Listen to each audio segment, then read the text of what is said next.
tawadda'a yawman faja'ala yabki hatta irtafa'a sawtuh faqila lahu rahimakallah ma sya'nuk faqala wa ayyu syai'in a'zamu min sya'ni uridu an aquma baina yaday man la ta'khudhuhu sinatu wa la nawm fala'allahu an yurida anni.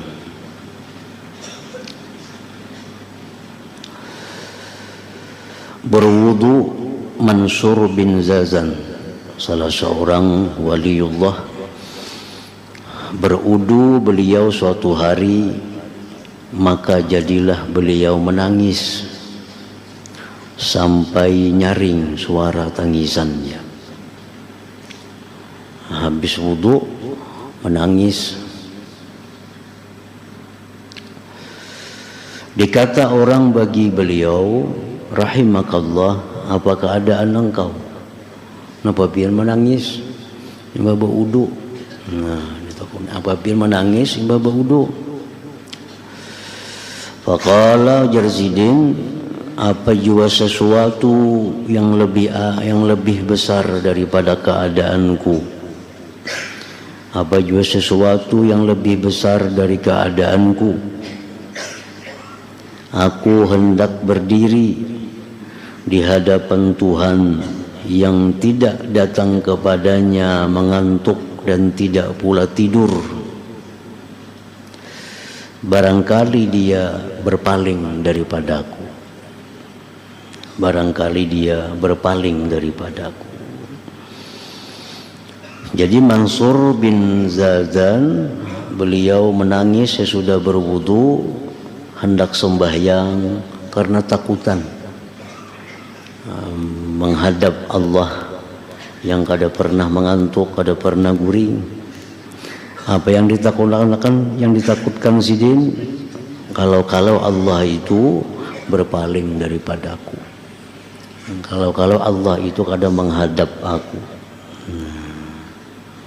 Itu yang ditakutkan oleh beliau.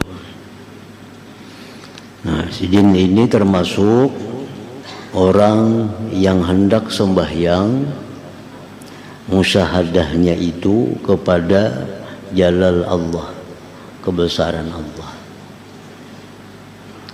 Ada dua cara musyahadah sebelum sembahyang atau sebelum kita melakukan ibadah-ibadah lain.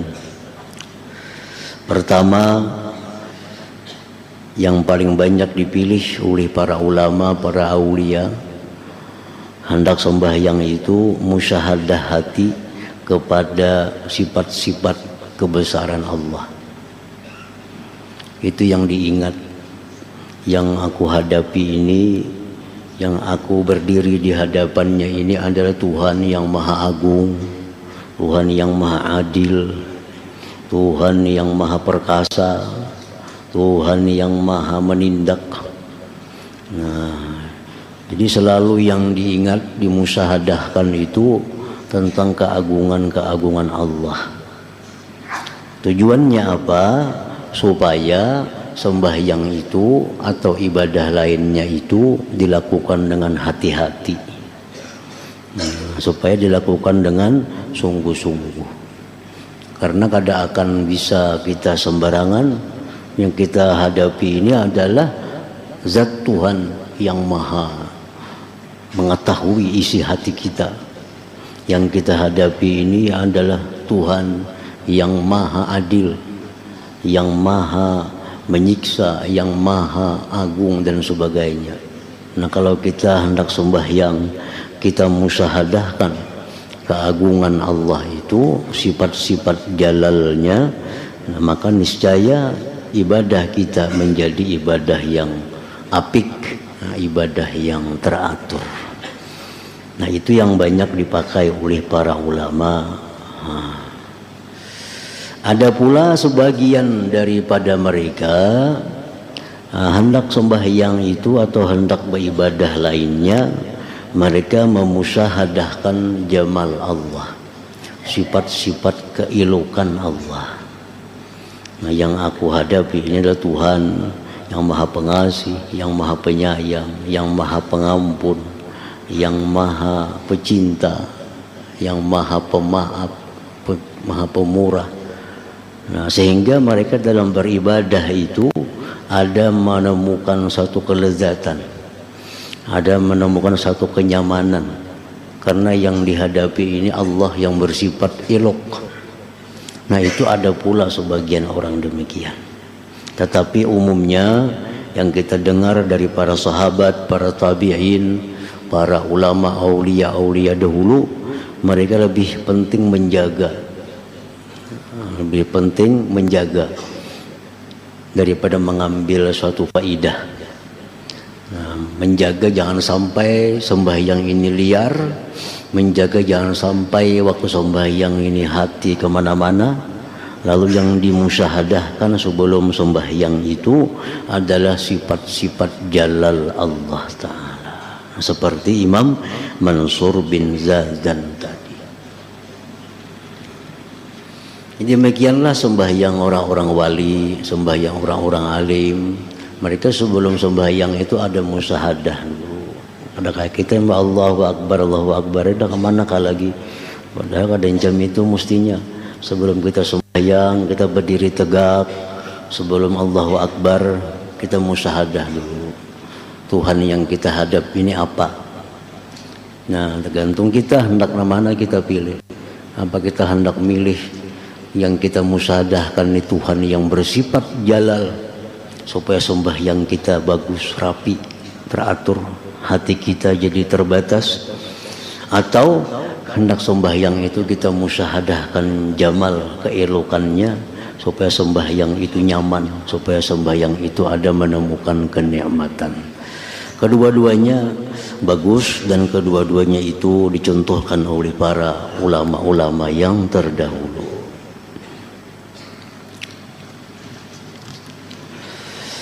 Kemudian lagi Sayyar ibnu Dinar, Sayyar ibnu Dinar radhiyallahu taala anhu.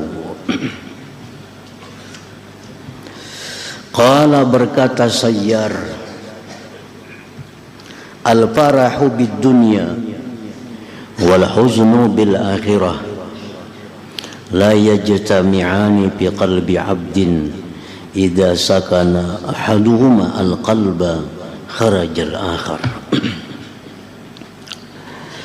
Gembira dengan dunia, sedih dengan akhirat, tidak berhimpun keduanya dalam hati seorang hamba. Apabila menempati salah satu keduanya itu akan hati seorang hamba, maka keluarlah yang lainnya. Gembira dengan dunia.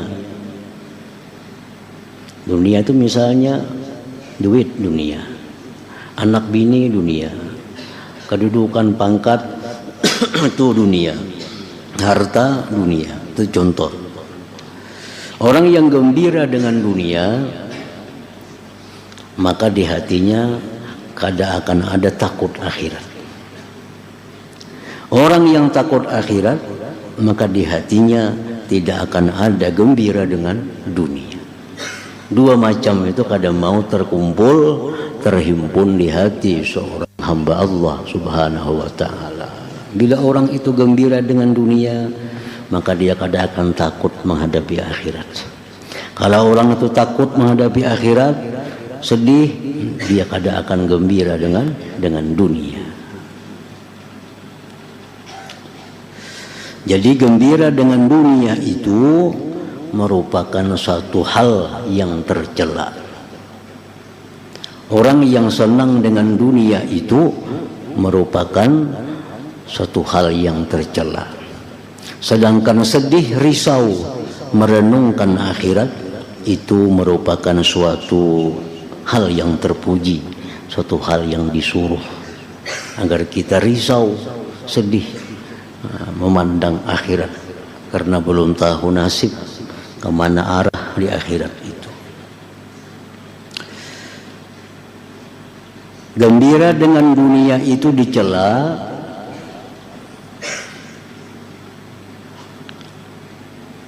bagi orang-orang yang gembira itu dengan dunia.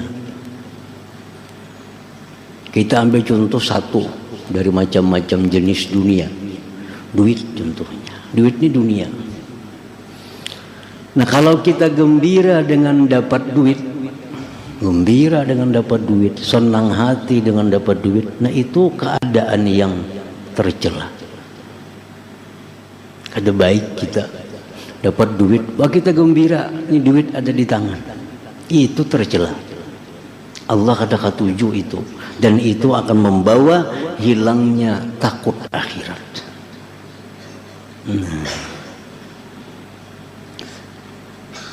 Jadi gembira dengan duit karena duitnya itu. Gembira dengan duit karena duitnya itu. Ada gembira dengan duit, tapi dia bukan duitnya itu yang digembirakannya. Nah, dia dapat duit, dia gembira dapat duit. Tapi yang bikin dia gembira itu bukan duitnya nih.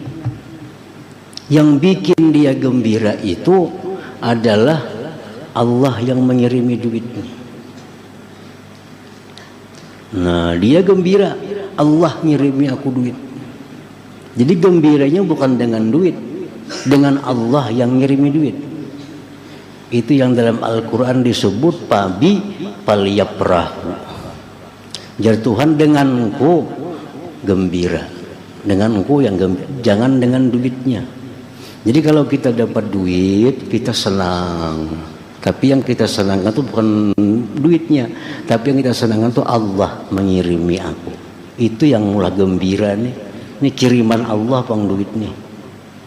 Itu yang maulah gembira. Nah, itu kada tercela. Kenapa? Karena dia gembiranya dengan duit, bukan dengan duit gembiranya. Apa perbedaannya antara orang gembira dengan duit dan orang yang gembira dengan Allah yang mengirimi duit? Ada perbedaannya, supaya jangan mengaku semua orang gembira dengan Allah. Perbedaannya, bila duit itu sedikit, tetapnya gembira karena ini kiriman Allah. Nah, kalau orang gembira dengan duit, dapat duit sedikit, yang ada gembira, duitnya dikitannya. Nah, itu gembira dengan duit. Kalau orang itu gembira dengan Allah yang mengirimi duit ini, walaupun duitnya sedikit, tapi ini kiriman dari Allah. Nah, itu gembiranya. Itu gembira. Dapat 10.000, alhamdulillah, gembira, dikirimi Tuhan. Dapat 1.000.000, alhamdulillah juga, ini dikirimi oleh Tuhan. Nah, itu orang gembira dengan Allah yang mengirimi duit.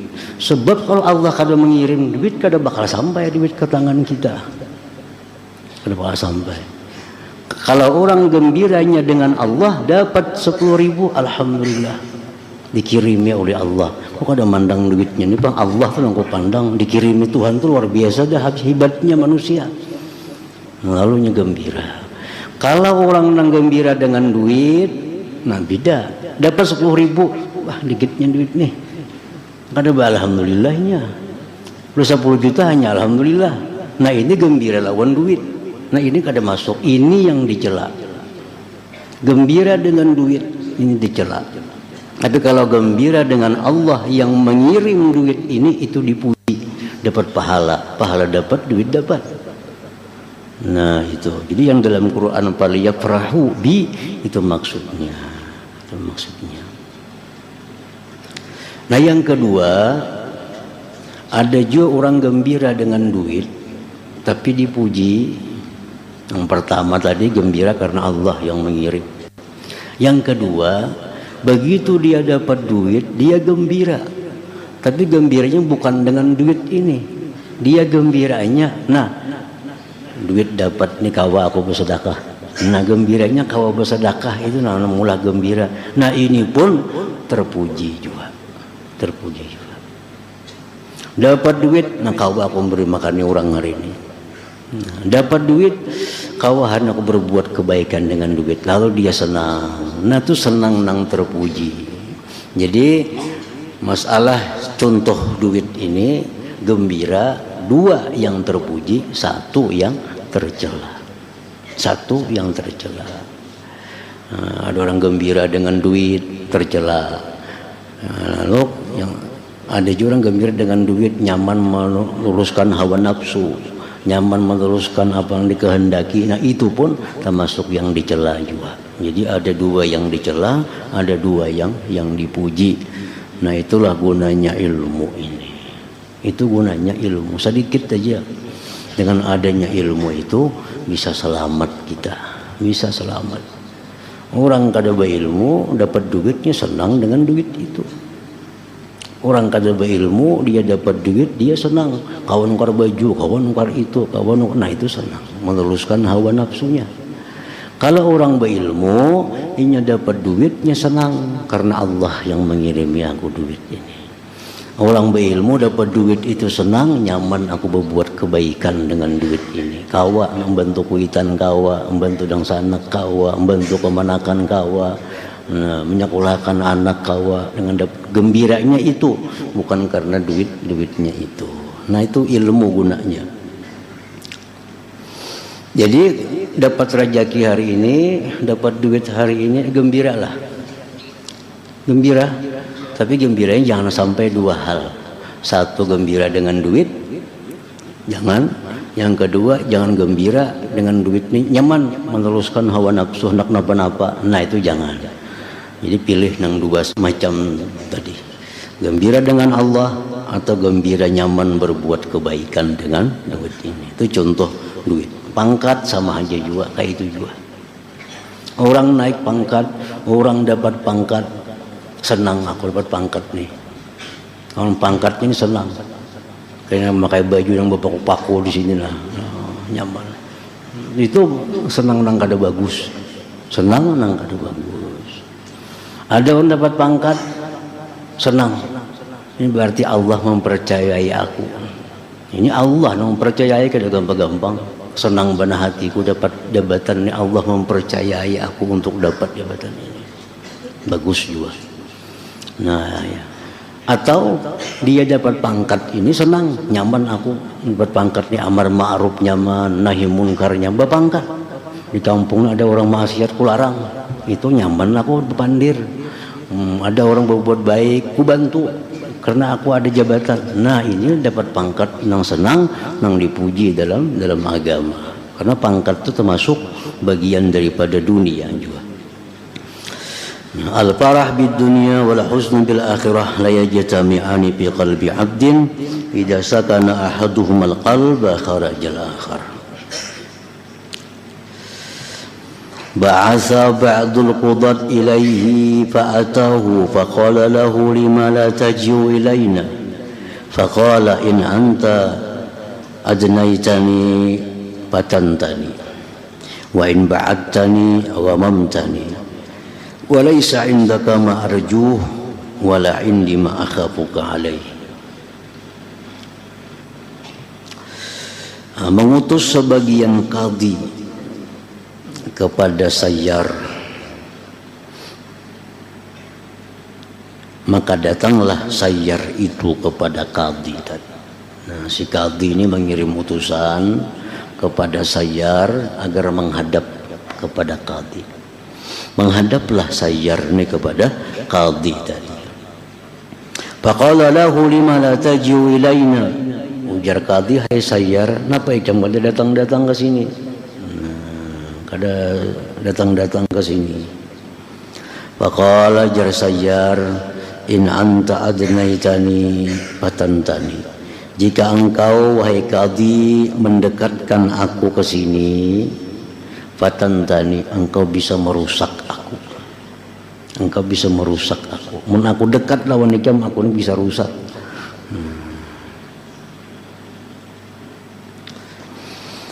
Wa in ba'adtani wa mamtani, jika engkau jauh daripadaku, engkau sedih akan aku.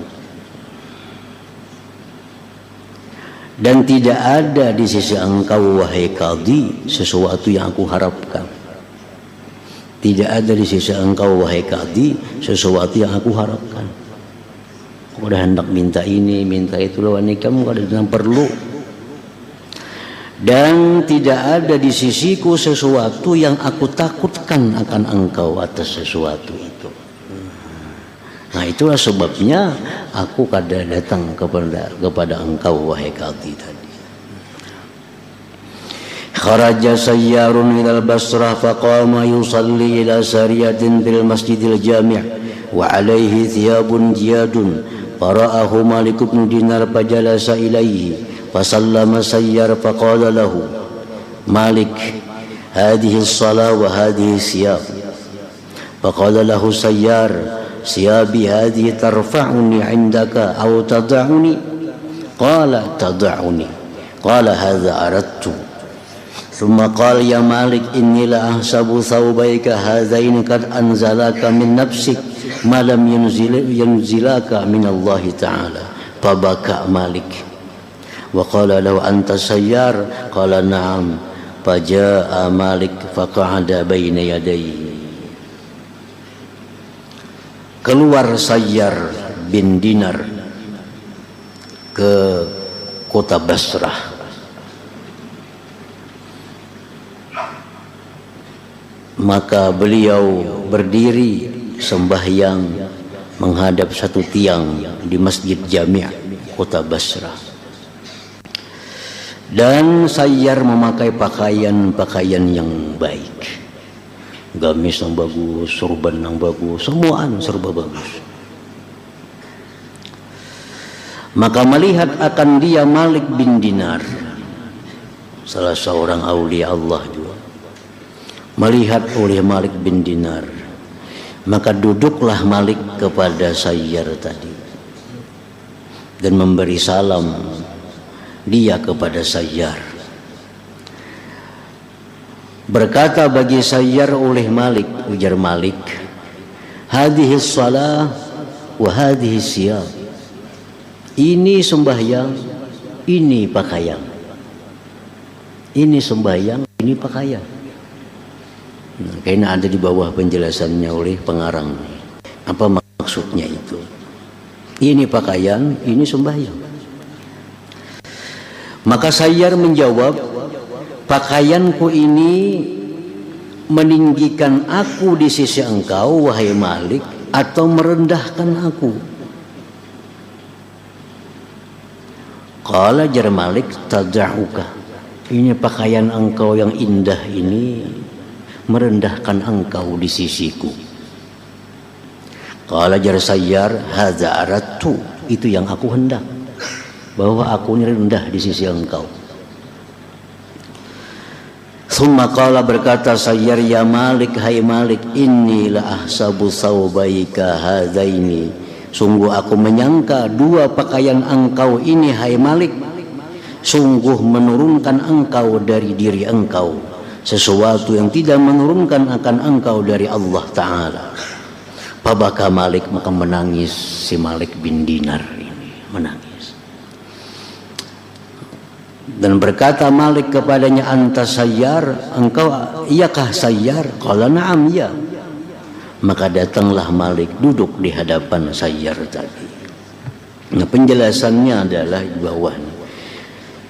Ujar si Malik tadi, hadhihi shalah wa hadhihi siyab, ma'nahu, artinya anna salataka min husniha salatu abna'il akhirah wa thiyabuka wa thiyabaka thiyabu abna'id dunya. Yani fa kaifa hadza? Ujar Malik bin Dinar, hai Sayyar, ikam ini kalau sembahyang ikam tadi kau lihat bagus sembahyangnya, sembahyang orang akhirat itu, gerak-geriknya, bacaannya, semuaan itu sembahyang orang akhirat. Tapi ujar Malik, pakaian ikam ini pakaian dunia, baju nang miwa, surban nang miwa, ini pakaian orang dunia. Kayak apa nih? Sembahyangnya bagus, yang pakaiannya pakaian orang ahli dunia. Lalu jar Sayyar menjawab, Pak Jabu Sayyar biqauli, siyabi tarfa'uni innaka am tad'uni. Yani anna thiyaba abna'id dunya tada'u qadra labisiha fi suduris salihin fala ya'uddunahu minhum wa hadza aradtu bi lubsi hadhihi thiyab hatta akuna masturan tahtaha. Ujar Sayyar, pakaianku ini hai Malik, apakah mengangkat aku di sisi engkau atau merendahkan aku di sisi engkau? Artinya pakaian-pakaian seperti orang dunia ini merendahkan kadar pemakainya di hati orang saleh, sehingga mereka tidak menganggap dia termasuk orang saleh. Ujar si Malik, iya.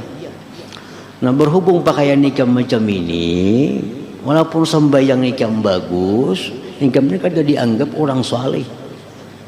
Sembahyang bagus, cuma gaya pakaian nikam ini kada bagus, gaya orang anak dunia. Maka engkau kada bisa dianggap sebagai orang saleh. Ujar Sayyar, itu yang kau kehendaki. Aku menghendaki dengan pakaianku ini sehingga aku terlindung di bawah pakaian ini. Aku sengaja pakai pakaian mewah nih supaya aku jangan dianggap orang sebagai orang saleh. Itu yang ku maksud. Aku berlindung di bawah pakaian ini. Nah, lalu ujar Sayyar tadi, ahsabu saubaika qad anzalaka min nafsik ma lam yunzilaka min Allah Ta'ala. Maknahu artinya, hai Malik, ujar Sayyar, annaka qad labista timraini khaliqain. Engkau hai Malik memakai dua pakaian yang usang. Ini hai Malik memakai dua buting pakaian yang usang. Memberi sangka akan engkau annaka zahid, engkau ni zuhud terhadap dunia. Ini pakaian ikam ni maulah sangkaan orang ikam ni zuhud. Baju pina usang lusuh, tapi pina usang. Lalu pakaian ikam ini hai Malik memberi sangka orang bahwa engkau ni orang zuhud. Wala'allaka fi ilmillah ta'ala lasta bizahid. Barangkali engkau di sisi Allah bukan sebagai orang zuhud. Fahzar, maka takutlah engkau antakuna makhdu'an, bahwa engkau tertipu ma'an nafsika, serta diri engkau pilubsika, pada memakainya engkau thiyabaz zahada, pakaian zuhud itu. Nah, jadi artinya ada orang-orang yang berpakaian seperti pakaian orang dunia. Tujuan mereka adalah untuk menutupi zuhud yang ada di dalam hati mereka, agar mereka tidak dianggap orang sebagai orang zuhud, agar mereka tidak dianggap sebagai orang saleh. Nah, seperti Sayyar tadi. Nah, sedangkan orang-orang yang berpakaian pina lusuh, berpakaian pina usang, nah, walaupun itu pakaian-pakaian orang zuhud, pakaian orang yang tidak cinta dunia, tapi di sisi Allah belum tentu dia itu hatinya zuhud kepada dunia. Barangkali hati orang ini cinta kepada dunia itu hanya urusan Allah Subhanahu wa Ta'ala. Jadi alhasil bahwa pakaian itu kada bisa mencerminkan apa yang ada dalam hati seseorang. Nah, pakaian kada bisa mencerminkan apa yang dalam hati seseorang. Bisa orang pakaiannya pakaian dunia tapi hatinya zuhud. Ada orang yang pakaiannya pakaian zuhud tapi hatinya hubud dunia, cinta kepada dunia. Nah, kemudian Al-Mustalim ibnu Sa'id radhiyallahu ta'ala anhu, kemudian lagi ada seorang wali, Mustalim bin Sa'id. Qala Yazid ibnu Harun, makathal Mustalim arba'ina sanatan la yadha'u jambahu ilal ardi. Bertahan Mustalim bin Sa'id ini 40 tahun tidak pernah meletakkan tubuhnya ke bumi. Ada pernah berabah artinya. 40 tahun itu kada pernah berabah. Artinya apa? Berduduk atau berdiri itu aja. Qala wa sami'tuhu yaqul lam ashrabil ma' mundu 540 yauman. Aku tidak minum air sejak 45 hari yang lalu. Sanggup kada minum banyu 45 hari. Wa qala berkata Yazid bin Harun, bittu indal Mustalim, aku bermalam di sisi Mustalim. Fakana la yakadu yanam, maka beliau hampir-hampir tidak ada tidur. Innama huwa qaim wa qa'id, beliau hanya berdiri dan berduduk. Wa zakaru, mereka menyebutkan annahu lam yadha' jambahu mundu arba'ina aman, fazanantu annahum ya'nuna bil lail faqila wala bin nahar. Bahwa Mustalim ini tidak pernah meletakkan tubuhnya sejak 40 tahun. Aku menyangka hanya di waktu siang, di waktu malam. Aku menyangka malamnya kada buringan, siang guring. Maka dia kata orang wala bin nahar, siang pun kada berabah juga, berdiri atau berduduk. Nah, ini orang yang menghabiskan waktunya untuk ibadah taat kepada Allah Subhanahu wa taala. Kemudian Hushaim ibnu Bashir radhiyallahu taala anhu, qala Ahmad ibnu Hanbal, berkata Ahmad ibnu Hanbal, Imam Hambali jerorang, lazimtu Hushaiman arba'ina sinin, arba'a sinin au khamsa sinin, ma sa'altuhu an syai'in haibatan lahu illa marratain. Ujar Imam Hambali, aku melazimi Hushaim bin Bashir 4 tahun atau 5 tahun, kada memisahi. Tidak pernah aku selama itu bertanya kepada Sidin tentang sesuatu. Kada pernah bertakun. Kenapa? Takutan. Kayak apa hebatnya, pengaruhnya ini Hushaim sampai orang sekelas Imam Hambali aja pada wani bertakun. Selama 5 tahun bersama beliau, illa marratain, kecuali hanya 2 kali pernah bertakun, 2 kali pernah bertanya, karena haibah, karena wibawa yang ada pada Imam Hushaim bin Bashir ini.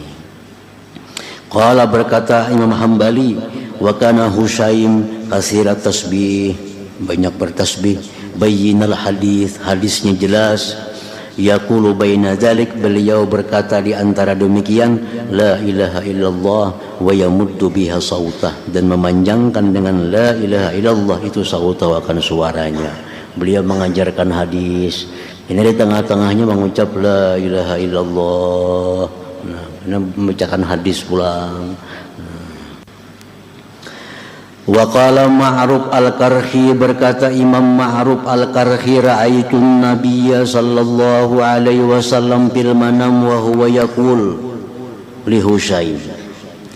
Berkata Ma'ruf al-Karhi, aku bermimpi bertemu Nabi sallallahu alaihi wasallam. Beliau berkata kepada Hushaim dalam mimpi itu. Ujar Nabi kita, ya Hushaim, jazakallah an ummati khaira, semoga Allah membalas engkau daripada umatku kebaikan. Nabi mengucapkan terima kasih kepada Hushaim karena mengajarkan hadis-hadis Nabi. Faqila li Ma'ruf, dikata orang kepada Ma'ruf, antara aitah, apakah engkau melihat akan Hushaim dalam mimpi itu? Qala na'am, melihat. Dalam mimpi itu aku melihat Nabi, melihat Hushaim. Dan Nabi berkata kepada Hushaim, terima kasih Hushaim, kau menyampaikan hadis-hadis kepada umatku. Hushaim khairun mimma tazunnu, Hushaim khairun mimma tazunnu. Ujar Ma'ruf al-Karhi, Hushaim itu lebih baik dari apa yang kamu sangka akan dia. Lebih tinggi dari apa yang kamu sangka akan dia, lebih hebat dari apa yang kamu sangka akan dia. Radhiyallahu ta'ala an Hushaimin. Kemudian Yazid bin Harun radhiyallahu ta'ala anhu, qala Ibnul Madini, berkata Ibnul Madini, gurunya Imam Bukhari, Ibnul Madini, ma ra'aitu rajulan ahfadha min Yazid bin Harun. Ujar Ali Ibnul Madini, tidak aku lihat ada orang yang lebih hafaz hadis-hadis daripada Yazid bin Harun. Wa qala Ibnu Sinan, ma ra'aitu 'aliman qattu ahsana salatan min Yazid bin Harun. Tidak pernah aku melihat orang alim selamanya yang lebih baik sembahyangnya daripada Yazid bin Harun. Wa qala Asim ibnu Ali, karena Yazid ibnu Harun idza shallal atama la yazalu qa'iman hatta yusalli al-ghadat bidzalikal wudu naipan wa arba'ina sana. Ujar Asim bin Ali berkata, Yazid bin Harun itu bila sembahyang Isya senantiasa berdiri sampai sembahyang subuh, dengan itu wudu lebih 40 tahun. Artinya selama 40 tahun begitu sembahyang Isya berdiri sembahyang sampai sembahyang subuh, kada ada batal wudu artinya. Wa qala rajulun li Yazid, kam hizbuka, berapa hizib engkau, berapa amalan engkau, berapa wirid engkau. Faqala jar Yazid, awa anamu minal laili syai'a, adakah aku tidur daripada malam sesuatu? Idzan la anamallahu ainayya, Allah tidak mau menidurkan mataku di malam hari itu. Waqala, dan berkata Yazid bin Harun, man talabar riyasata fi ghairi awaniha haramahullah iyyaha fi awaniha. Ujar Yazid bin Harun, siapa yang mencari kepangkatan pada bukan masanya, mencari kedudukan pada bukan waktunya, maka Allah cegah akan dia pangkat itu pada waktunya. Orang yang mencari kedudukan, mencari pangkat padahal belum lagi waktunya. Nah, karena pas di waktunya Allah kada akan beri kedudukan atau pangkat itu. Qala Hasan ibnu Arafah, ra'aitu Yazid ibn Harun wa huwa min ahsanin nas ainain, thumma ra'aituhu bi'ainin wahida, thumma ra'aituhu wa qad zahabat ainah. Faqultu ya Aba Khalid, ma fa'alatil ainani al jamilatani? Qala zahaba bihi ma bukaul ashar. Ujar Hasan bin Arafah, aku melihat Yazid bin Harun, beliau itu orang yang paling baik matanya. Matanya indah, matanya bagus Yazid bin Harun ini. Kemudian beberapa lama aku lihat matanya hanya sebiji yang melihat. Sebiji sudah kada melihat lagi. Kemudian beberapa waktu lagi aku lihat kedua-duanya kada melihat lagi. Aku berkata, wahai Yazid, panggilannya ya Aba Khalid, kenapa mata engkau yang indah itu? Apa yang memperbuat dua mata yang indah itu? Berkata Yazid, menghilangkan dengan dua mata itu tangisan di waktu sahur. Artinya waktu sahur itu minta ampun kepada Allah, menangis, akhirnya mata menjadi buta. Artinya kebanyakan banyu mata habis keluar pada waktu sahur itu. Yang waktu sahur, waktu yang paling tepat untuk minta ampun kepada Allah Subhanahu wa ta'ala. Waktu sahur, waktu yang paling baik untuk istighfar. Jadi kalau hendak mengamalkan istighfar, apabila waktunya yang paling baik itu di waktu sahur. Karena Al-Quran menyuruh demikian. Wabil asharhum yastaghfirun. Di waktu sahurlah mereka itu istighfar. Apabila sahur itu pukul 4 itu sahur. 4 seperempat, setengah 5 masih masuk dalam waktu sahur. Sebelum orang azan subuh itu masih dikatakan waktu sahur. Itu waktu yang paling baik istighfar. Jadi kalau beribadah menjelang subuh, ibadah yang paling baik dikerjakan istighfar. Itu mengalahkan semua apapun ibadah. Yang paling baik menjelang subuh itu minta ampun kepada Allah. Nah, situ hadara inda Ahmad bin Hanbal rajulani. Al-Fatihah. Ya kana abudu wa iyyaka nasta'in.